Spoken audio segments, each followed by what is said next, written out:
E dunque stretta di mano tra due allenatori, ed è una stretta di mano non banale e non come tutte le altre, quella tra Alessandro Magro e Luca Banchi per Pesaro. E poi gran giocata di Petruccelli che stoppa Delfine dall'altra parte della valle, appoggia di mano destra il canestro dell'8-4 e infatti arriva un altro recupero. Petruccelli per Della Valle, altro tiro in ritmo da 3 punti. Pesaro però non deve fare l'errore di abbandonarla troppo presto. Qui Tambone forza, ma Tambone è in un grandissimo momento, davvero un canestrone quello di Matteo Tambone.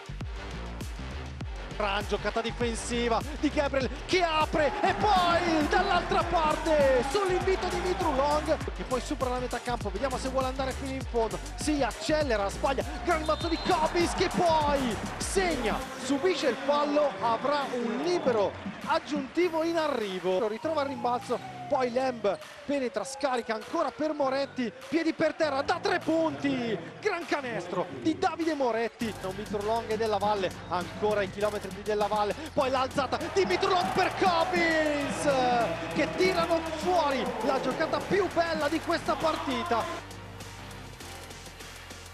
Se lo esplora, sì, lo vuole esplorare, però la difesa di Jones è competente. Della Valle scivola, c'è il recupero, Demetrio scarica per Tyreek Jones che anche lui va sopra il ferro per la schiacciata. Ultimo possesso per Brescia, lo prende Della Valle, palleggia il suo tiro sbagliato, Jones ributta fuori male, la palla la prende Gabriel che segna il canestro del 61-40.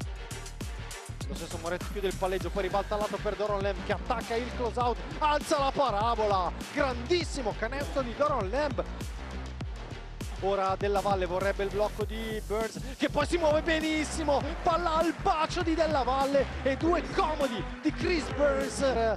Della Valle che vuole giocare a due, chiama il blocco di Chris Burns, poi taglia, altra gran palla di Burns con i tempi perfetti, 78-51. Non timido Ebua che insomma ha toccato due palloni e li ha tirati entrambi. Qui intanto grandissima penetrazione, bella giocata di P. Sanford, una serataccia, ma va anche sottolineata diciamo la diversa costruzione, la diversa qualità dei tiri di Brescia, anche la Quintana comunque a segno, a conferma che insomma è una serata molto prolifica per Brescia. Ancora Pesaro muove la palla e arriva un'altra tripla che ha un ragazzo che sarà sicuramente importante negli allenamenti. Intanto Mobio si fa notare con questo assist.